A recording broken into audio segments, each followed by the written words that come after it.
Kenapa? Karena orang yang beramal soleh itu fokusnya adalah syarat amal soleh ada berapa? 2. Satu, niatnya ikhlas, dan yang kedua caranya benar, ittiba kepada Rasulullah. Di sini bahagia itu pada niat lillahi ta'ala, niat mencari keridhaan Allah, niat untuk mencari pahala akhirat, itu termasuk ikhlas hadirin. Dan hidupnya lurus benar di jalan yang Allah sukai. Jadi tidak ada bahagia dalam dosa, tidak ada bahagia dalam maksiat, tidak ada bahagia di dalam perbuatan tercela, tidak ada. Jadi kalau mendengar ada koruptor kaya, pasti tidak bahagia, itu pasti. Wah, orang ini tukang pacaran terus, banyak selingkuh, berbuat maksiat, pasti tidak bahagia. Bukan kira-kira, itu sudah pasti. Wah, itu orangnya sombong, petantang-petenteng, tukang pamer kekayaan, pamer kedudukan, punya harta melimpah. Kalau dia tidak dalam niat dan cara yang benar, pasti tidak bahagia. Pasti tidak bahagia. Karena bahagia itu diberikan oleh Allah pada orang yang ikhlas. Makanya tenang, rezekinya cukup, dan dia qanaah. Orang bahagia itu qanaah. Kemarin hadisnya dibacakan, qad aflaha man aslama wa ruziqa kafafan wa qanna'ahullahu bima ata. Pasrah ke Allah, rezekinya cukup dan qanaah. Puas, senang. Puas hatinya itu dengan Allah memberi ini, puas. Walaupun rumahnya kecil, kontrakan, puas. Walaupun kendaraannya sederhana, puas. Diberi apa aja, puas. Wah, kalau orang seperti ini bagaimana dia bisa maju? Justru karena dia qanaah, Allah menganggapnya bersyukur, Allah nambah. Walaupun mungkin tidak terpikirkan, tidak ingin, tapi kalau Allah mau memberi, nambah. Rasulullah qanaah sallallahu alaihi wasallam, para sahabat qanaah, dan diberi saja oleh Allah. Jadi kalau qanaah itu tidak menghentikan pemberian Allah, malah menambah karunia Allah. Bahagia dan ditambah. Apalagi orang-orang yang hayatan thayyibah, ya selain ketenangan, bahagia, kemudian ridho, hatinya tuh ada episode apapun tidak komplain, terima. Yang menderitakan orang itu tidak menerima. Tidak menerima takdir itu penderitaan. Padahal kalau memang Allah menakdirkan sesuatu, ya kita tidak punya pilihan, harus terima. Kita ini ciptaan Allah, kita ini milik Allah. Ini kita tidak tahu nih, turun dari sini apa yang akan terjadi, tidak tahu sama sekali. Tapi semua perbuatan Allah pasti baik. Terima. Nasi jadi bubur, terima, sambil cari cakwe, ayam, kacang polong, kerupuk, kecap, seledri, bawang goreng. Tidak boleh seperti yang lagi jalan, genteng jatuh, saya tidak terima, saya tidak terima. Padahal tanda terimanya sudah jelas, benyut. Terima hadirin. Ini suara saya lagi parau begini, saya terima. Habis suara yang mana lagi yang saya keluarkan? Nah, batuk, terima, udah keluar. Akan banyak kejadian yang kita sukai dan yang tidak kita sukai. Terima sambil taubat, karena yang tidak baik itu diundang oleh dosa kita, ya. Ridho, kemudian hayatan thayyibah, syukur. Syukur aja. Sibuk bersyukur atas semuanya. Alhamdulillah ya Allah, saya bisa napas, bisa kedip, bangun, alhamdulillah, tulang saya masih komplit, bisa jalan ke toilet, alhamdulillah, dekat. Gimana kalau jauh di toilet ada lubangnya, alhamdulillah. Gimana nggak ada lubangnya, ada air, alhamdulillah. Nggak usah dibunyikan ya, alhamdulillah toilet. Enggak, bukan begitu hadirin. Alhamdulillah, ada air, ada sabun. Masya Allah, nikmat itu dari Allah. Buka lemari, ada pakaian untuk menutup aurat. Alhamdulillah. Lihat makanan, ada air minum. Alhamdulillah. Ala kulli hal. Alhamdulillah. Assalamualaikum. Alhamdulillah ada yang menyapa. Waalaikumsalam warahmatullahi wabarakatuh. Oh, ini semua nikmat berwarna. Alhamdulillah. Karena ada yang tidak bisa lihat. Suara apa?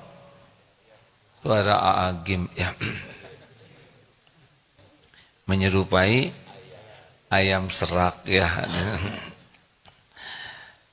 Oh, alhamdulillah bisa mendengar. Tiba-tiba pas duduk kejepit, oh alhamdulillah. Kenapa alhamdulillah? Masih ada rasa sakit. Kalau nggak ada sakit, gawat ini. Ngedudukin katel panas juga. Oh apa ini kok bau? Ada yang terbakar padahal pantat dia, kan repot. Alhamdulillah, ala kulli hal.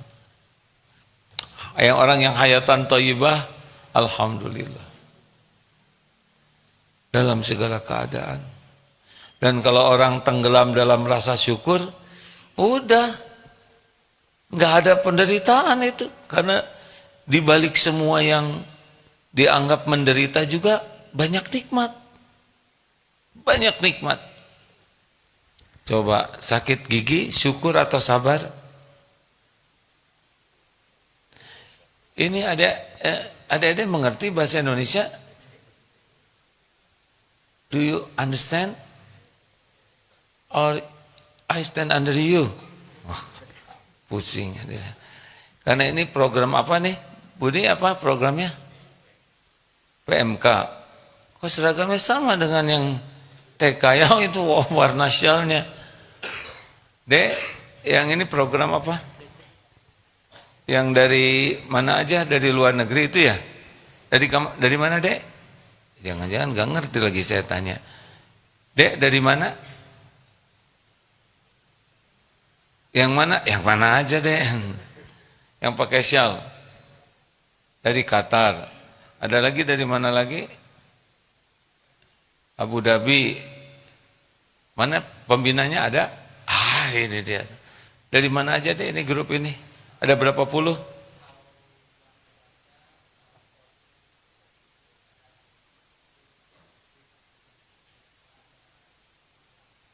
Oh ya, alhamdulillah. Dari negara mana saja? Ya, oh ya terima kasih. Oh ini dari Qatar. Bisa bahasa Indonesia anak-anaknya? Oh, ini kecil berarti lahir di sana ya. Bahasa apa jadinya? Bahasa Inggris. Ya udah, ada aja sendiri yang ngobrol ya. Pokoknya disederhanakan ya. Alhamdulillah kalau mengerti. Jadi orangnya bersyukur enak, syukur. Coba sakit gigi sabar atau syukur? Jawab. Itu benar, sabar dan syukur. Banyak mananya? Banyak sabarnya, banyak syukurnya kalau sakit gigi. Sakit gigi itu sakit yang paling dramatis. Sakitnya Masya Allah dan kurang wibawa ya. Ditengok juga kurang keren, selfie besar sebelah. Dikirimin buah-buahan, emosi karena makanannya dimakan oleh yang jaga. Lebih banyak sabar atau syukur? Caranya begini, yang sakit berapa? Satu, yang tidak sakit banyak atau sedikit? Lebih banyak yang sakitnya, lebih banyak yang tidak sakitnya. Nah yang sakitnya disabari, yang tidak sakit disyukuri. Jangan fokus kepada yang sakit terus. Kalau fokusnya ke yang sakit, kita tidak mensyukuri yang ada. Alhamdulillah cuma satu. Satu juga paten. Ini hidung sehat, mata, telinga, kepala, pundak, lutut, kaki, lutut, kaki. Ini cerita lama. Pernah ada ibu-ibu sedih sekali di pojok sana, ingat cerita. Aduh, saya tuh sedih sekali. Kenapa, Bu? Saya tidak bisa menghilangkan kesedihan. Ya, ceritanya gimana, Bu? Saya ini telat nikah. Ada tidak ada yang telat nikah. Semuanya pada waktu yang Allah tetapkan. Telat itu versi kita. Nggak ada yang telat, nggak mungkin takdir Allah telat, benar? Yang telat itu kita telat baik ke Allah, telat tobat, telat taat. Udah gitu, saya itu hamil. Udah hamil, saya keguguran. Lalu ternyata di rahim saya ada kista, tahu nggak? Enggak, Bu. Saya tidak tahu, tapi nggak kayak gitu jawabnya. Oh enggak, Bu. Tahu-tahu ternyata saya harus dioperasi. Rahim saya sekarang diambil, nangis. Bisa dipahami ya. Saya tidak mungkin punya anak, nangis sedih. Ya bisa dimengerti. Jangan dianggap remeh kepedihan itu. Karena kita lelaki tidak punya rahim. Pasti wanita ingin sesuatu yang menjadi fitrahnya seorang wanita. Sesudah agak lama nangis, jadi yang diambil itu operasi apanya? Rahim, Maaf boleh saya tanya, Bu, kalau jantung ibu, jantung saya normal. Mungkin paru-paru ibu ada masalah. Alhamdulillah normal. Tulang, sumsum tulang belakang atau ada kelainan. Normal. Atau mungkin ingatan ibu enggak, alhamdulillah normal. Tanya aja, alhamdulillah ya, ujungnya untung cuma rahim, semuanya normal. Baik, kita pulang. Kenapa? Karena fokusnya diarahkan. Yang tadinya fokus kepada yang dianggap kepahitan, kemudian kita fokuskan kepada nikmat dari Allah. Masya Allah. Termasuk ada seorang anak yang, ibu saya itu enggak baik, galak, pelit.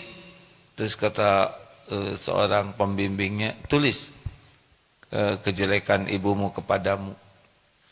Tulis, suka marah, banyak nyuruh, jajanan dikit, dikit-dikit, nongol sedikit saya disuruh ya. Nah, paling 5, 6. Sekarang tulis jasa perjuangan pengorbanan ibumu untukmu. Mulai dia nulis. Waktu di perut ibu, di rahim ibu 9 bulan, pasti berat. Ibu sering mual. Waktu melahirkan, ibu sakit. Waktu disusun, nangis bersimbah air mata. Bukannya marah, jadi malah minta maaf. Makanya orang-orang menderita itu namanya salah fokus, atau gaplok, gagal fokus. Makanya orang-orang yang hayatan thayyibah itu hidupnya bahagia karena fokusnya kepada karunia Allah. Fokus dengan apa yang Allah berikan. Apa sih untungnya kalau kita ingat-ingat terus kepada karunia Allah, optimis menghadapi hidup ini. Selama puluhan tahun saja kita dijamin oleh Allah dengan beragam nikmat. Makanya orang-orang yang senang bersyukur itu nikmat. Alhamdulillah ya Allah. Aduh, segala dirasa. Nikmat. Nah itu diantaranya. Dan ketika diuji, dia akan sabar. Orang yang hayatan thayyibah. Karena sadar hidup ini ujian. Dia yakin setiap ujian ini terjadi dengan izin Allah. Setiap ujian ini sudah diukur oleh Allah. La yukallifullahu nafsan illa wus'aha. Allah tidak membebani seseorang kecuali sesuai kesanggupannya, dan yakin ujian ini pasti untuk kebaikan. Allah menguji kita untuk kebaikan, untuk mengangkat derajat, menggugurkan dosa, menambah pahala. Jadi ketika harus menghadapi ujian, dia ridho, dia jalanin aja. Nah sekarang pertanyaannya bagaimana? Maka rahasianya adalah dari awal harus senantiasa memeriksa niat, lalu meluruskan niat setiap waktu. Karena niat ini awalnya yang bisa membuat bahagia. Misal bangun tidur, kemudian syukurlah kalau bisa langsung mandi ya. Niat membersihkan tubuh titipan ini. Tubuh ini titipan Allah. Dibersihkan supaya yang menitipkannya ridho. Berpakaian yang rapi, niat menutup aurat. Ya Allah, saya tutup aurat ini karena Engkau. Pakai penutup yang Allah sukai. Karena udah niat bagus, mesti dorongannya kepada amal yang bagus. Kemudian, adek pernah nggak berwudu begini? Ya, nggak usah dijaharkan. Tapi kalau di hati sebelum wudu, ya Allah, saya niat berwudu. Dijaharkan juga boleh kalau mau, tapi yang penting niat di hati. Saya niat berwudu agar Engkau ridho. Saya berwudu karena Rasulullah pun mencontohkan berwudu. Semoga setiap tetesan air ini bisa menggugurkan dosa. Coba wudu begitu. Sedih hadirin. Sambil berjatuhan air tuh ya, kerasa seakan sedang digugurkan dosa dari mulut. Kan air keluar dari wajah, mudah-mudahan maksiat mata pun akan berjatuhan. Tangan, kaki, itu wudu kalau sudah diniatkan mencari ridho Allah, beda dengan wudu yang memang tidak pakai niat begitu. Yang asal wudu saja, beda. Kemudian sholat, ya Allah, Engkau memerintahkan sholat, saya sholat ya Rabb. Rasulullah mencontohkan sholat, saya pun sholat. Terima sholat ini ya Allah. Jadikan sholat ini benar-benar membuat Engkau ridho. Rasakan, beda dibanding sholat datang-datang Allahu Akbar. Gak pakai niat mencari ridho Allah, itu beda. Rasakan saja coba nanti ya. Dari wudu, kemudian sholat itu menjadi lebih berbobot karena memang udah diniatkan. Ya Allah, Engkau memerintahkan sholat, saya patuhi.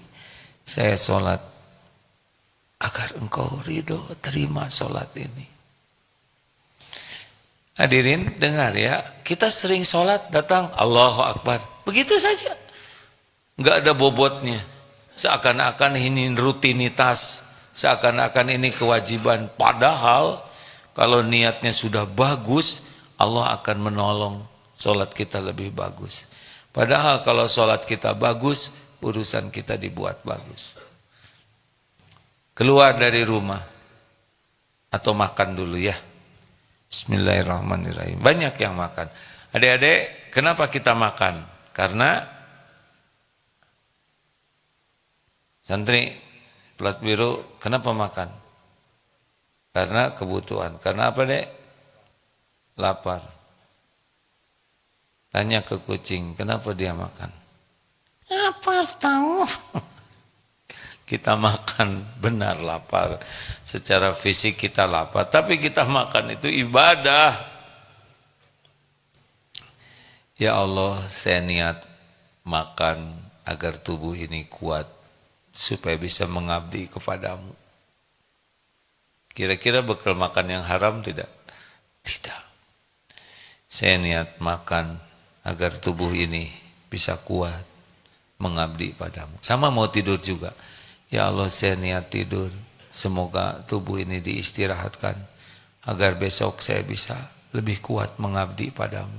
Aduh, itu bicara gitu aja enak gak sih dengernya? Pengen nangis deh. Agar besok saya bisa lebih banyak mengabdi padamu. Sama mau olahraga, ya Allah, tubuh ini milikmu. Saya berniat berolahraga, semoga Engkau ridho, tubuh ini lebih kuat untuk mengabdi padamu. Ya mau ngapain juga tubuh kuat kalau nggak dipakai mengabdi ke Allah? Kan kita memerlukan makanan supaya kuat. Untuk apa? Mengabdi ke Allah. Kita olahraga supaya bisa kuat, mengabdi ke Allah. Mau ngapain otot kawat, balung besi, leher beton, urat kabel, wajah, asbes. Terus kita nggak kuat apa-apa. push up kuat, lari kuat, bersepeda kuat, golf kuat, tinju kuat. Tapi giliran tahajud nggak kuat, letoy. Saya juga malu nih kemarin saum bersepeda ke Lembang kuat, pas saum nggak kuat. Kenapa? Karena siangnya ada yang raktir gitu hadirin. Sambil ceramah sambil malu ini. Tapi kita harus tahu bahwa niat olahraga itu untuk ibadah. Tidak sedikit yang meninggal lagi olahraga. Iya kan? Karena ajal itu tidak terhalangi. Pergi ngantar anak sekolah. Kalau masih punya anak kecil ngantar, harus niat karena Allah. Ya Allah, ini anak titipanmu, ciptaanmu. Semoga jadi anak soleh, semoga saya bisa jadi contoh yang baik. Mana sih yang penting? Orang tua dulu yang soleh atau anak yang soleh? Ku anfusakum wa ahlikum naro. Jaga dirimu dan keluargamu dari api neraka. Bukan jaga keluargamu dan dirimu, diri dulu. Jadi jaga diri kita dari perbuatan yang membuat kita tercela. Nanti kita baru bisa jaga keluarga. Banyaknya di antara kita kadang-kadang menyiapkan nasihat untuk orang lain, tapi tidak untuk dirinya. Ini anak-anak nih harus disiplin. Dirinya disiplin tidak. Anak-anak harus sopan. Dirinya sopan tidak. Anak-anak harus jujur kalian ya. Ini jujur tidak. Seperti menunjuk tuh katanya ke sini 3 ya, ke sana 1. Dalam Islam diri dulu. Sama jadi guru, jadi orang tua, jadi pemimpin, jadi kiai, diri dulu. Niatkan bekerja. Bekerja mau apa? Cari uang, ibadah. Rezeki kita Allah yang nanggung. Dagang, ngantor, itu amal soleh semuanya. Ya Allah, saya berniat ikhtiar menjemput rezeki sebagai amal soleh. Semoga Engkau ridho. Catatkan semua yang saya lakukan ya Allah jadi kebaikan yang Engkau sukai. Gak usah ribet dengan karir, tidak usah ribet dengan jumlah keuntungan, boleh dihitung, cuman tenang sajalah ya. Yang penting bisnis kita, dagang kita, kerja kita, tiap waktu dicatatkan jadi amal soleh. Sama belajar juga. Ingin gelar ini, boleh, cuman belum tentu dikasih gelar. Mungkin meninggal saat wisuda. Ada kan? Belajar itu amal soleh. Ya Allah, saya niat belajar karena Engkau. Semoga ini ilmu membuat hamba semakin dekat denganmu. Dengan ilmumu ini membuat hidup ini semakin bermanfaat di jalanmu. Ya Allah, saya mohon terima kesibukan saya belajar ini. Membuat Engkau ridho. Kita kan belajar disuruh oleh Allah. Sama berbuat baik juga. Kenapa kamu kok baik sama orang itu? Kan disuruh Allah. Wa ahsinu innallaha yuhibbul muhsinin.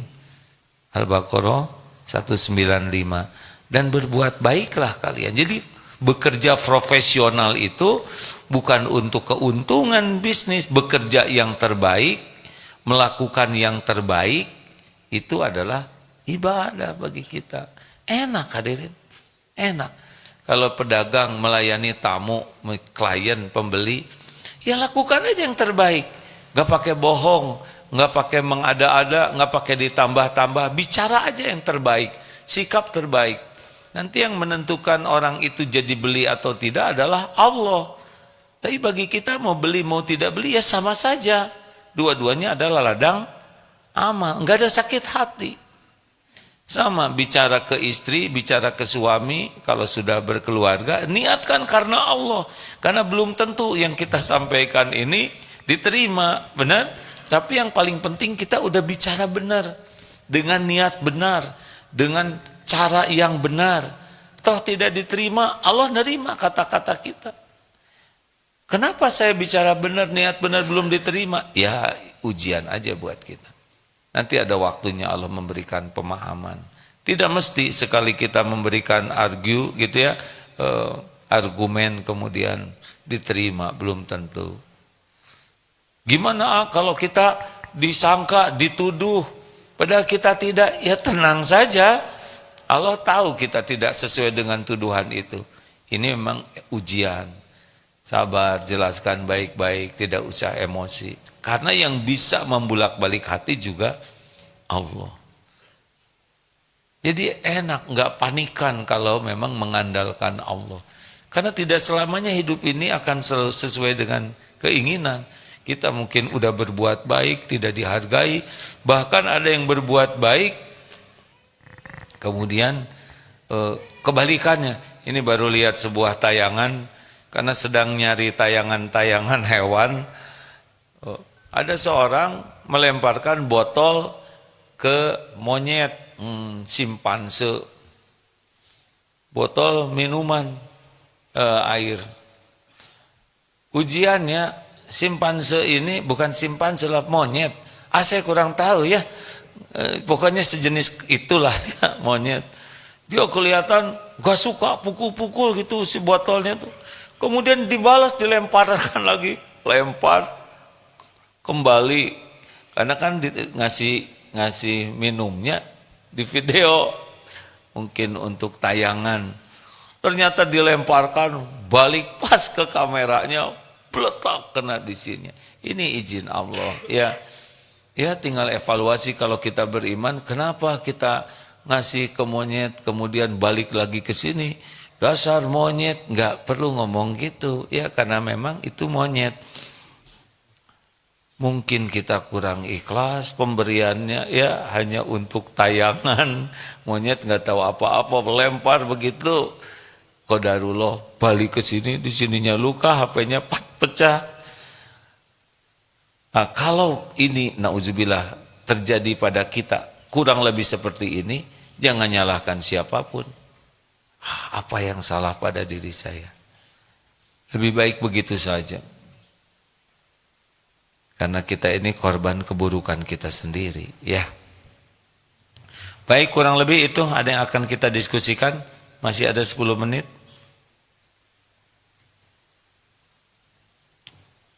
Halo, boleh?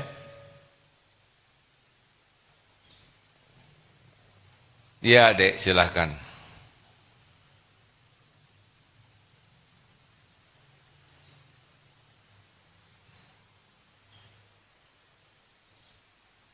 Ya.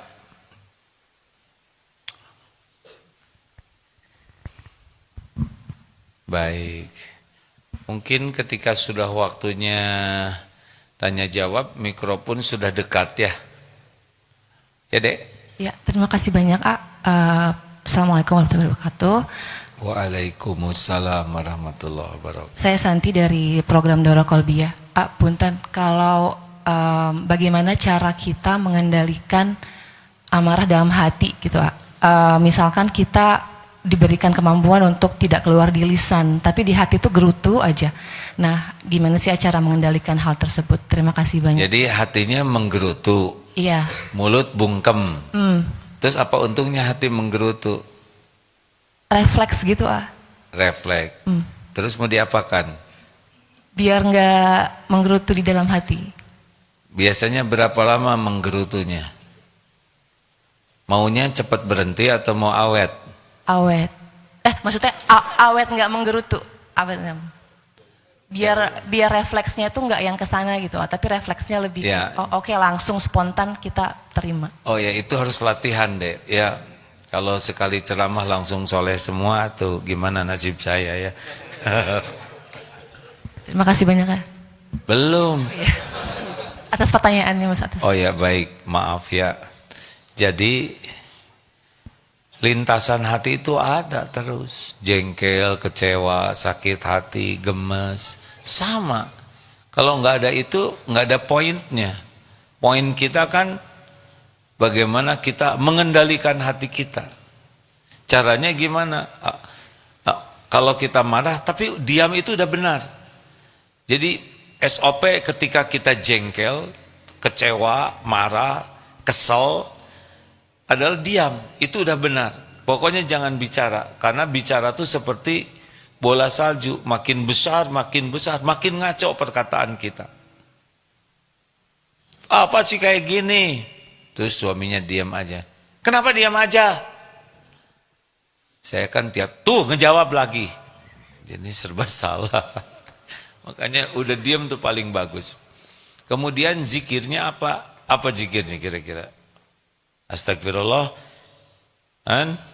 A'udzubillahi minasyaitonirrajim. Jadi zikir a'udzubillahi minasyaitonirrajim. Karena kan setan tuh mau sekali kita berbicara dan bertindak zolim. A'udzubillahi minasyaitonirrajim. Tapi pelan, ya. Karena kalau keras, a'udzubillahi minasyaitonirrajim. Jadi dia yang jadi setan.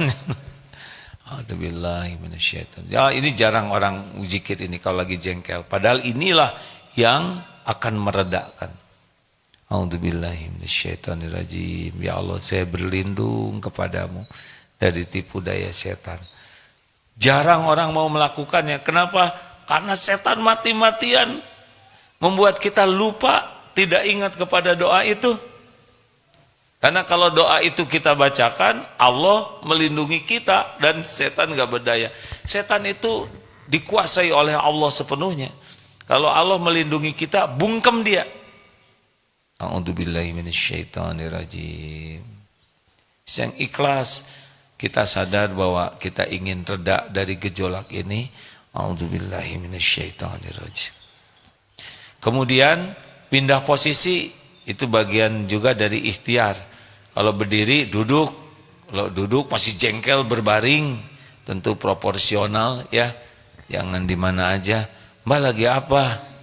Di SMM. Saya lagi mengendalikan amarah. Lalu apalagi berwudu kalau memang masih mau mendinginkan hati. Jadi wajar deh ada kemarahan di sini tuh wajar. Dan Allah melihat upaya kita mengendalikan diri, itulah yang mendatangkan pertolongan Allah.